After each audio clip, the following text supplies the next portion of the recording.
భాగ్యనగరంలో వింత వాతావరణం కనిపించింది. ఓవైపు ఎండలు మరోవైపు వర్షాలతో హైదరాబాద్ వాసులు అల్లాడిపోయారు. ఉదయం ఎండలు దంచి కొడుతూ ఉంటే తీవ్ర ఉక్కపోతతో జనాలు తల్లడిల్లిపోయారు. ఉదయం ఆఫీసులకు వెళ్లేందుకు ఉద్యోగులు నానా అవస్థలు పడ్డ పరిస్థితి. మధ్యాహ్నం తర్వాత వాతావరణం ఒక్కసారిగా మారిపోయింది. ఆకాశం మేఘావృతమై భారీ వర్షం పడింది.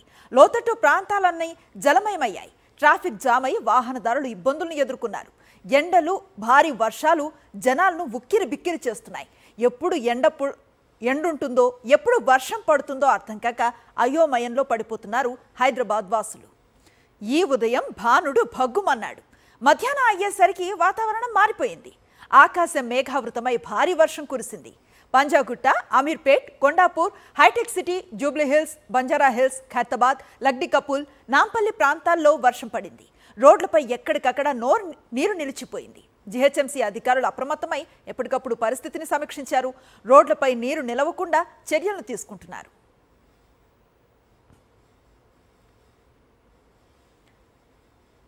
ఈ నెల 27 తర్వాత మరింత భారీ వర్షాలు కురిసే అవకాశం ఉన్నట్లుగా వాతావరణ శాఖ అధికారి శ్రావణి చెబుతున్నారు. ఆమెతో మా ప్రతినిధి Susmitha face to face. Telangana రాష్ట్ర వ్యాప్తంగా ద్రోణి ఆవర్తనం కారణంగా కూడా అక్కడక్కడ భారీ వర్షాలు కురుస్తూ ఉన్నాయి. ఇక హైదరాబాద్ నగరంలో కూడా చూసుకుంటే ఉదయం నుంచి మధ్యాహ్నం వరకు ఒక సిచ్యువేషన్ కనిపిస్తే సాయంత్రం నుంచి కూడా వర్షాలు కురుస్తూ ఉన్నాయి. దీనికి గల కారణాలు ఏమిటి, రానున్న రోజులు ఎన్ని రోజుల పాటు వర్షాలు కురిసే అవకాశం ఉంది, ఇవన్నీ అడిగి తెలుసుకునే ప్రయత్నం చేద్దాం. ప్రస్తుతం వాతావరణ శాఖ సీనియర్ అధికారి శ్రావణి గారు ఉన్నారు. మేడం చెప్పండి, హైదరాబాద్ నగరంలో నిజంగా ఒక సిచ్యువేషన్ మార్నింగ్ చూసి ఉక్కపోత చాలా కనిపిస్తుంది, సాయంత్రం అయ్యేసరికి భారీ వర్షాలు కురుస్తున్నాయి. దీనికి గల కారణం ఏంటి మేడం? ప్రస్తుతానికి బ్రేక్ మాన్సూన్ సీజన్ అనేది గడుస్తుంది. ఈ సమయంలో మనకి ఎక్కువగా ఉత్తర దక్షిణ ద్రోణులు, దాంతో పాటుగా ఉపరితల ఆవర్తనాలు ఏర్పడడం అనేది సహజంగా ఉంటుంది. దాదాపుగా మాన్సూన్ ట్రఫ్ అనేది మనకి ఉత్తరాది నుంచి గజటిక్ వెస్ట్ బెంగాల్గా ఉండడంతో పాటుగా అక్కడ మనకి ఒక అల్పపీడనం కూడా ఏర్పడడం అయితే జరిగింది. కానీ దాని ప్రభావం అనేది మన మీద తక్కువగా ఉంది. మనకి పూర్తిగా ఇంటీరియర్ కర్ణాటక నుంచి కొమరిన్ వరకు ఒక ఉపరితల ఆవర్తనంతో పాటుగా ఉత్తర దక్షిణ ద్రోణి కూడా ఏర్పడింది. ఈ ద్రోణి మరియు ఉపరితల ఆవర్తన ప్రభావం వల్ల మనకి తెలంగాణ రాష్ట్రంలో ముఖ్యంగా మధ్య దక్షిణ తెలంగాణ జిల్లాల్లోని అక్కడక్కడ మోస్తరు వర్షంతో పాటుగా భారీ వర్షాలు కురిసే అవకాశం ఉంది. ముఖ్యంగా హైదరాబాద్, రంగారెడ్డి, సంగారెడ్డి, వికారాబాద్, ఇదే విధంగా మనకి మెదక్, సిద్దిపేట, వరంగల్, యాదాద్రి భువనగిరి జిల్లాలో మోస్తరుతో పాటుగా భారీ వర్షపాతం నమోదే అవకాశం ఉంది. హైదరాబాద్ మరియు జీహెచ్ఎంసీ పరిధిలో చూసుకున్నట్లయితే మనకి మధ్యాహ్నం నుంచి మేఘావృతమైన వాతావరణం ఉంటేనే సాయంత్రంకి మధ్యాహ్నం కొద్దిగా భారీ జల్లులు కురిసే అవకాశం ఉంది. రాత్రి కూడా కొద్దిగా జల్లులు కూడా కురిసే అవకాశం అయితే ఉందన్నమాట. 2 రోజుల పాటు ఈ విధమైన వర్షాలు ఉన్నాయి మేడం, ఇంకా 4-5 రోజుల పాటు కూడా ఉండే అవకాశం ఉందని కూడా చెప్తా ఉన్నారు.